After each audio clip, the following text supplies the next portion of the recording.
insignificantes para tornar loucura aos olhos daqueles que pensam ser alguma coisa, aos olhos daquele que se imaginam ser alguma coisa. E quando Paulo fala acerca disso, ele vai dizer que nós deveríamos nos lembrar de onde Cristo nos tirou, de onde Cristo nos resgatou. Porque se alguma coisa nós somos porque estamos nele. Porque é Ele quem faz de nós alguma coisa, é Ele quem nos capacita em alguma coisa. É por isso que Paulo vai dizer, se alguém deseja gloriar-se, que glorie-se no Senhor.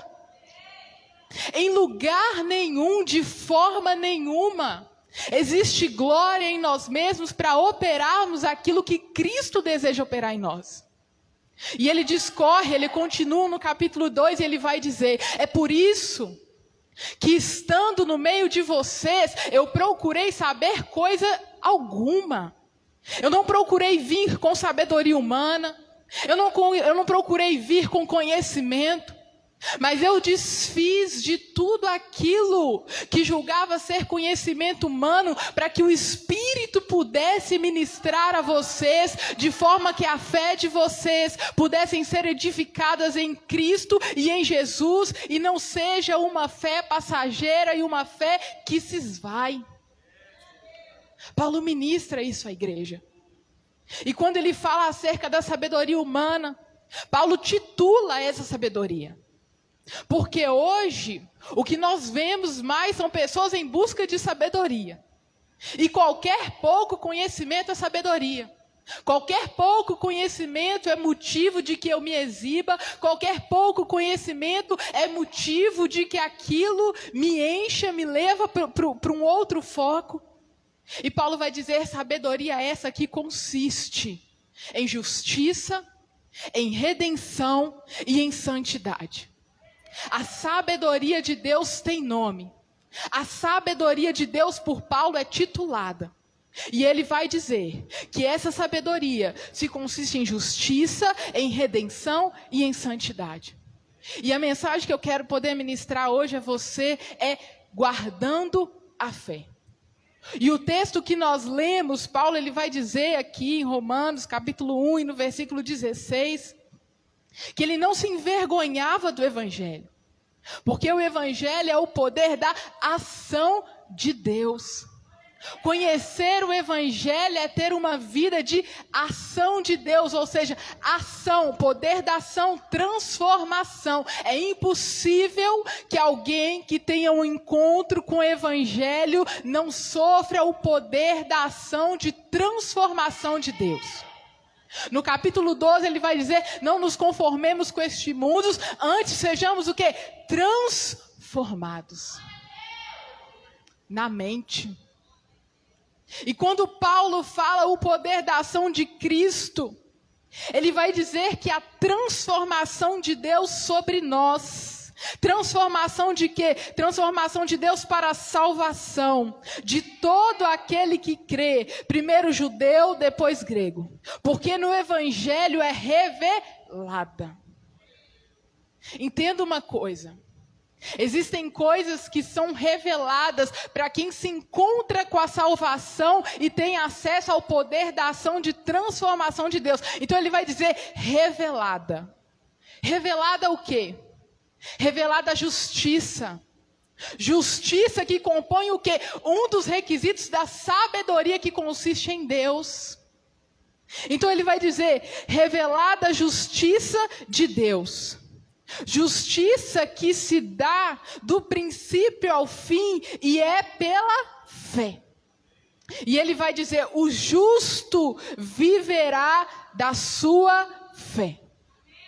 Nós não somos salvos por causa dos nossos dogmas, por causa das nossas religiosidades, pelo tanto que a gente ora, pelo tanto que a gente jejua, pelo tanto que a gente lê a palavra. Nós somos salvos pela justiça que consiste em Deus. E essa justiça, ela é encontrada não por quem vive um evangelho superficial. Essa justiça não se consiste não em alguém que vive, às vezes, um relacionamento de carisma com Deus, não. Essa justiça consiste em quem sofre o poder da ação de transformação de Deus para a salvação. Então, a partir do momento que eu creio, a justiça de Deus é imputada em mim. Porque o que Jesus fez na cruz do Calvário, quando Jesus vai para a cruz, quando ele fala, está consumado os seus atos, os seus feitos, a Bíblia vai dizer que ele verte o seu sangue, e naquele momento está sendo imputado sobre Cristo os meus pecados, as minhas falhas, os meus defeitos, está sendo colocado sobre ele, colocado sobre Cristo. Quem não tinha mancha, quem não tinha pecado, quem não tinha defeito, aquele que é justo, aquele que é santo, aquele que morreu em nosso lugar, ele se fez pecado por nós, para que nós pudéssemos sermos salvos. Então, no momento em que Cristo morre, ele leva sobre si os meus pecados, mas no momento em que ele ressuscita, ao terceiro dia, Cristo imputa a sua justiça sobre nós, e não há mais nós origem de pecado, mas ele nos torna justo. O que nos justifica é a fé. E Paulo vai dizer, o processo da justificação se dá pela fé do início ao fim. Antes mesmo de nós termos a identidade de Cristo, como ele relata nos próximos versículos, Cristo nos fez justo. Quando eu entendo o processo da justificação, eu entendo que aquilo que o inimigo mais vai atacar é o quê? É a minha fé. Porque se é a justiça que me salva, e esse processo se dá pela fé, é a fé que eu devo guardar. É a fé que eu devo proteger. Quando a sua vida de oração ela é atacada para que a sua fé seja atingida. Quando o seu corpo é atacado, ele é atacado para que a sua fé seja atingida. É por isso que Paulo vai dizer, eu combati o bom combate. Eu completei a carreira, mas eu guardei o quê? Eu guardei riquezas? Eu guardei saúde? Eu guardei provisões? Não, ele vai dizer, eu guardei a fé. Porque diante das circunstâncias que a gente vivencia, diante dos problemas que a gente pode enfrentar, diante das circunstâncias que nós estamos sujeitos enquanto aqui nós passamos, nós precisamos defender a nossa fé. Porque é a fé quem nos justifica. É a fé que gera em nós a salvação. E Paulo vai dizer acerca da fé, quando ele fala em Filipenses, no capítulo 4, se você quiser abrir Filipenses, capítulo 4, e a partir do versículo 10.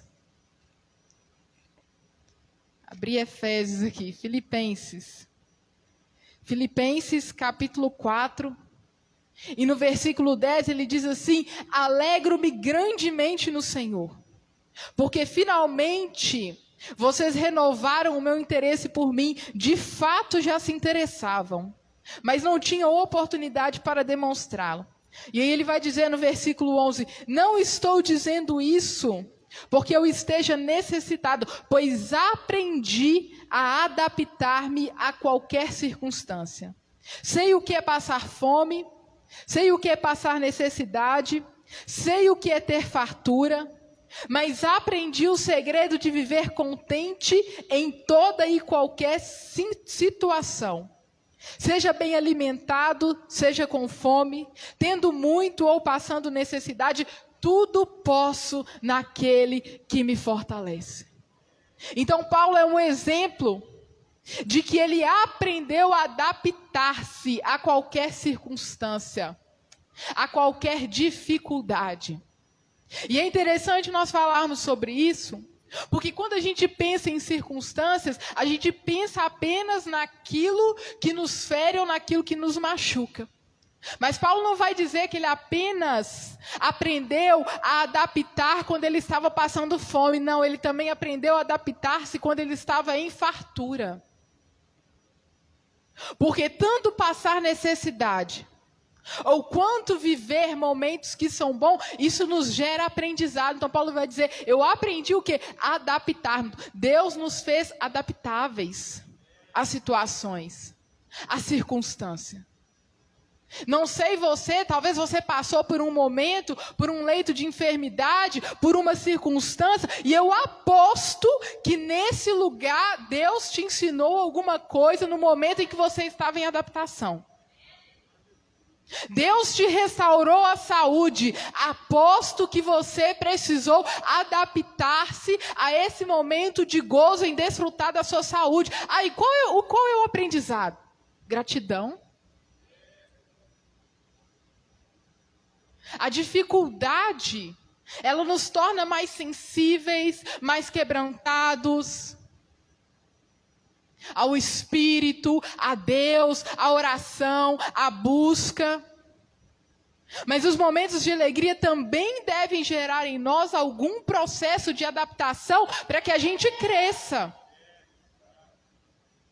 Como a gratidão, como oferecer ao próximo aquilo que eu tenho de melhor. Então Deus, ele nos ensina, e Paulo vai dizer, eu precisei o quê? Adaptar-me. Eu precisei aprender. Porque tendo pouco, você precisa aprender com pouco. Mas tendo muito, você também precisa aprender tendo muito. Porque quando nós nos desviamos de Deus, ou quando nós nos afastamos da sua presença, seja no momento de dificuldade, ou seja no momento em que eu estou desfrutando daquilo que Ele está me proporcionando, quantas pessoas se afastam do Senhor por não aprender a adaptar-se em momentos que Deus tem abençoado, em momentos que Deus tem dado saúde, em momentos que Deus tem prosperado? Quantas?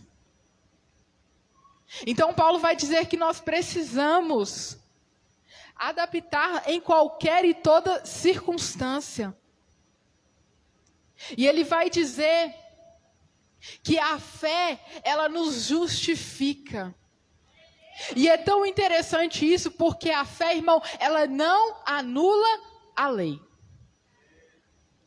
A gente tem visto hoje um evangelho que não pode corrigir, um evangelho que não pode exortar, um evangelho que não pode falar. Mas é melhor que a gente saia constrangido e modificado do que agradado e sem modificação. Então ele vai dizer que a fé, ela traz justiça de Deus. A lei, ela não tem a capacidade de fazer aquilo que a fé através da justiça faz. E Deus fez isso para que nós não nos gloriássemos em nós mesmos. Então toda vez que eu olho para a lei ela vai me tornar vulnerável, ela vai me constranger para que eu possa ter acesso àquilo que Deus tem através da palavra. E quando a gente olha para isso, a gente vê hoje, muitas vezes uma discussão, não, é tudo pela fé, a lei é coisa do passado. Não. Nós podemos ser até justificados pela fé.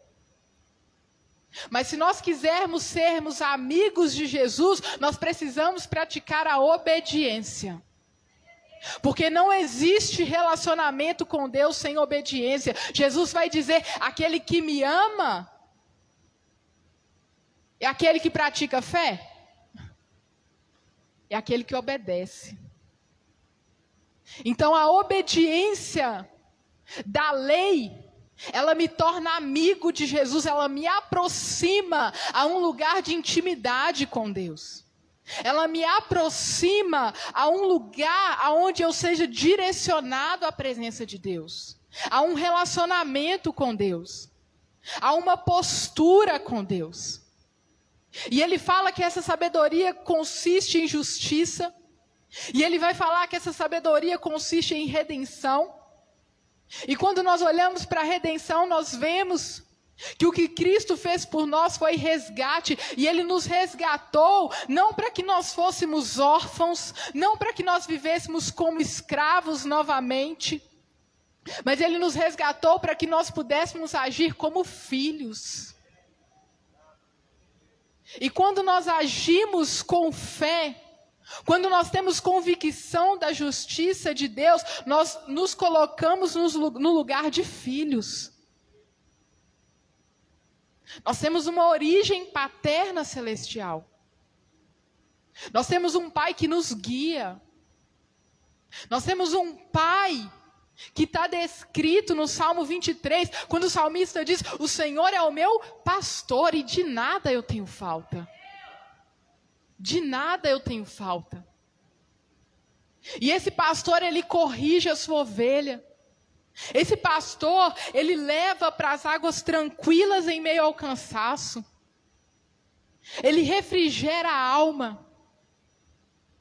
Ele unge. Ele carrega no colo. Ele é socorro presente. Ele escuta as nossas orações. Ele tem relacionamento conosco. Nós precisamos olhar para o Pai e realmente nos relacionarmos com Ele num lugar íntimo e realmente nos fortalecermos em nossa paternidade com Ele.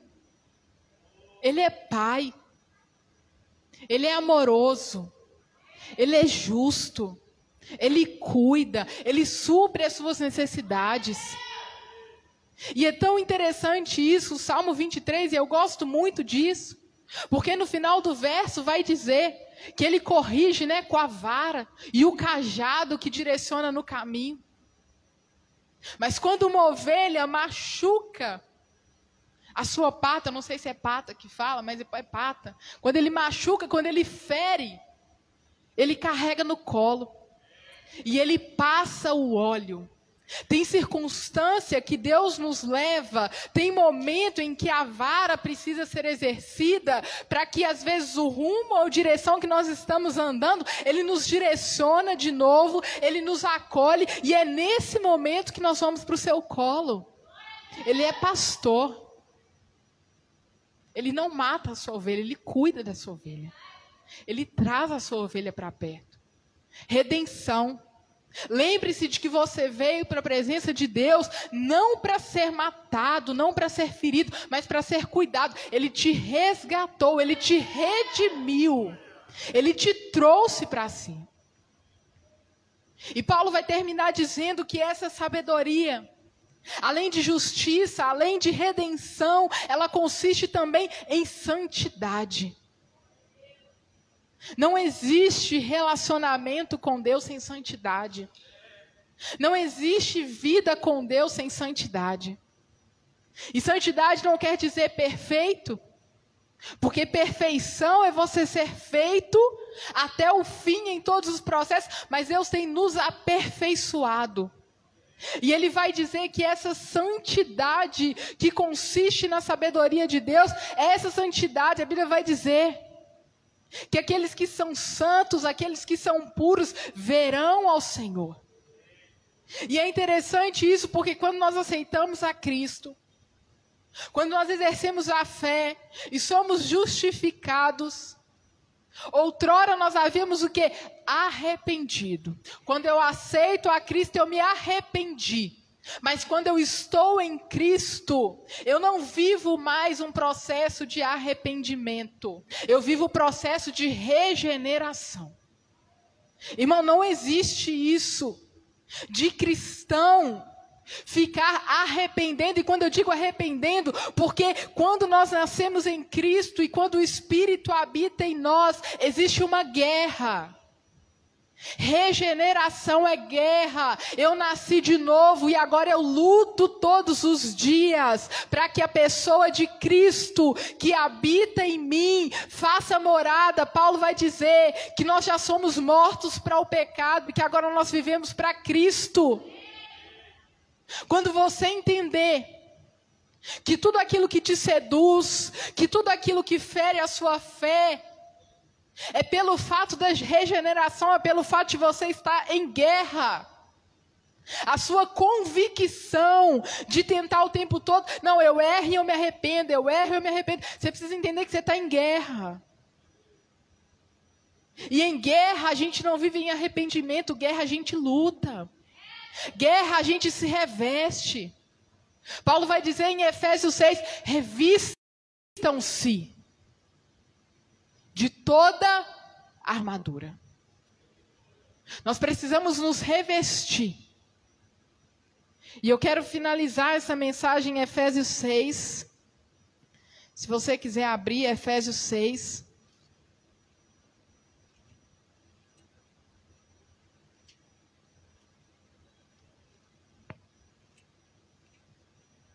Efésios capítulo 6 e no versículo 10, Paulo vai dizer assim: finalmente, fortaleçam-se no Senhor e no seu forte poder. Vistam-se de toda a armadura de Deus, para poderem ficar firmes contra as ciladas do diabo. Pois a nossa luta não é contra seres humanos, mas contra os poderes e autoridades, contra os dominadores deste mundo de trevas, contra as forças espirituais do mal nas regiões celestiais. Por isso, vistam toda a armadura de Deus, para que possam resistir no dia mau e permanecer inabaláveis. Depois de terem feito tudo, assim, mantenham-se firmes, cingindo com o cinto de justiça, vestindo a couraça da justiça, tendo os pés calçados com a prontidão do evangelho de paz. Além disso, usem o escudo da fé. Nós estamos falando o tempo todo sobre guardar a fé. Nós precisamos usar o escudo da fé. E ele vai dizer: com o qual vocês poderão apagar todas as setas inflamadas do maligno. Usem o capacete da salvação e a espada do Espírito, que é a palavra. Orem no Espírito em todas as ocasiões, com toda oração e súplica. Tendo isso em mente, estejam atentos e perseverem na oração por todos os santos. A fé. A Bíblia vai dizer em Romanos capítulo 4, se me falha a memória, Paulo ele vai dizer que Abraão, ele foi tido como o pai da fé. E ele foi tido como o pai da fé porque exerceu a fé. E Paulo nos faz uma pergunta, ele diz assim: ele foi pai da fé depois de ter sido circuncidado ou antes? E ele vai responder antes. Por isso lhe foi imputada a justiça. Porque primeiro eu exerço a fé e depois eu cumpro aquilo que precisa ser estabelecido. Aquilo que não for por fé é pecado. E ele vai dizer: se você faz alguma coisa, se você come alguma coisa, não tendo fé diante daquilo, não faça, porque você está pecando diante daquilo. Então ele vai dizer que depois de ter sido justificado na fé, Abraão foi circuncidado devido à aliança. E ele vai dizer que essa circuncisão agora não está presente em nosso meio, mas ele diz: há um lugar que precisa ser circuncidado, e é o nosso coração. Deus não quer outra coisa em nós que sofra o processo da circuncisão, que é o processo da marca de Deus em nós, que não seja no coração e não seja através da fé. O que circunda o meu e o seu coração diante de Deus e o que nos justifica diante dele é a nossa fé. Não perca a sua fé. Defenda a sua fé, viva a sua fé, estabeleça a sua fé. Entenda aquilo que Paulo falou: eu combati o bom combate, eu lutei, eu completei a carreira, eu fiz aquilo que era proposto, eu preguei, eu cantei, eu toquei, mas uma coisa eu fiz: eu guardei a minha fé. Mais do que interessado em que nós vivamos uma vida onde eu pregue, aonde eu use de eloquência, aonde eu cante e aonde a minha voz agrade ouvidos, aonde eu toque com excelência. Mais do que todas essas coisas, guarde a sua fé.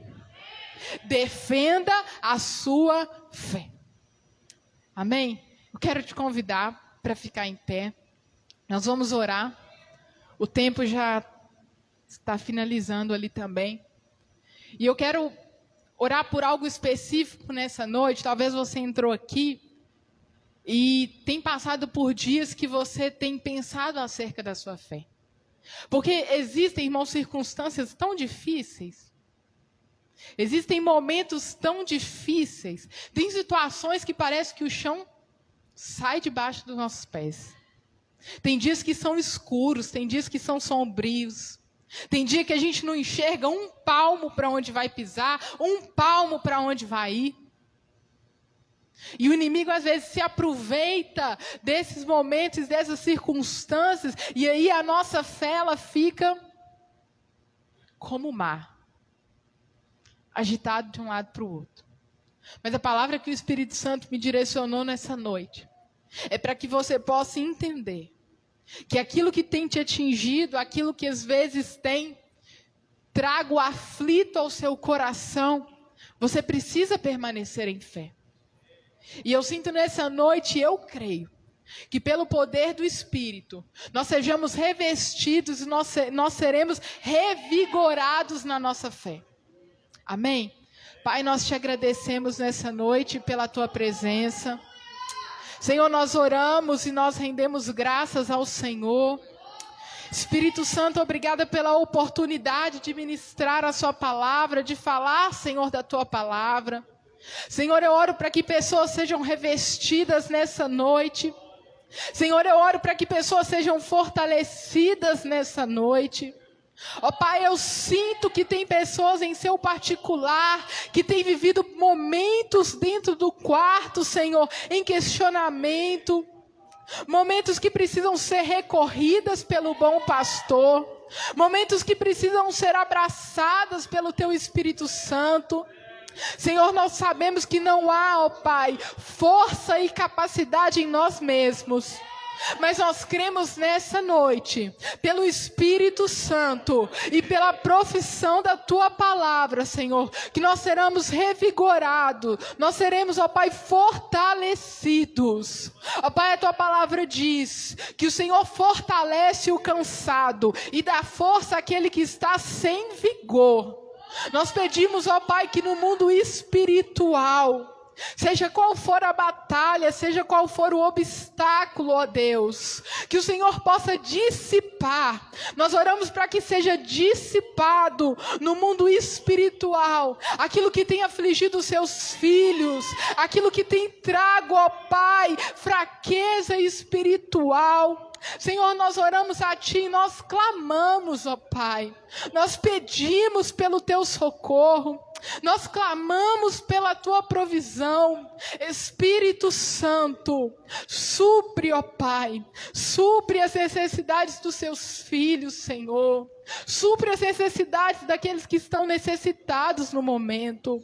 Ó Espírito Santo, venha com o teu poder sobre nós, venha com a tua força sobre nós. Nós te apresentamos as nossas necessidades e nós te pedimos mais uma vez mais, atende as nossas orações. Atende às nossas orações, Espírito Santo, que com gemidos inexprimíveis, ó Pai, o Senhor sonda o nosso espírito, e nós pedimos, ó Deus, para que o Senhor leve ao Pai aquilo que o nosso coração tem estado em contrito. Nós te agradecemos e te louvamos nessa noite, pelo poder do teu santo e glorioso nome, em nome de Jesus, amém. Glória a Deus. Queridos, nós chegamos ao final do nosso trabalho, mas queremos parabenizar nossa irmã Hermínia, tá? A igreja deseja à irmã muitos anos de vida na presença do Senhor, com paz, alegria e muita fé, todos os dias. Amém? Os irmãos concordam? Que Deus continue abençoando a irmã, muitos anos de vida na presença do Senhor. Vamos fazer mais uma oração também, lembrar do nosso pastor, que está de repouso, pois fez uma pequena cirurgia, pastor Vandercy, e também orar pelo nosso pastor Jorge, que está percorrendo o campo. Amém? Soberano Deus, muito obrigado por tudo, obrigado por este momento na tua presença, Pai. momento em que aprendemos mais e mais da tua palavra, que o Senhor venha aumentar a nossa fé a cada dia mais, porque confiamos em ti, confiamos no teu poder. Pai, leve-nos em paz para os nossos lares, nos guarde, nos livre de todo mal e todo perigo. Também te pedimos mais uma vez pela Pamela, juntamente com seu pai ali no hospital, que o Senhor contemple aquelas vidas. Em nome de Jesus nós te agradecemos por tudo. Amém. Que a graça do Senhor, a sublime e as doces consolações do Espírito Santo sejam com todo o povo de Deus, não só agora, mas para sempre. Que Deus continue abençoando a cada um dos irmãos.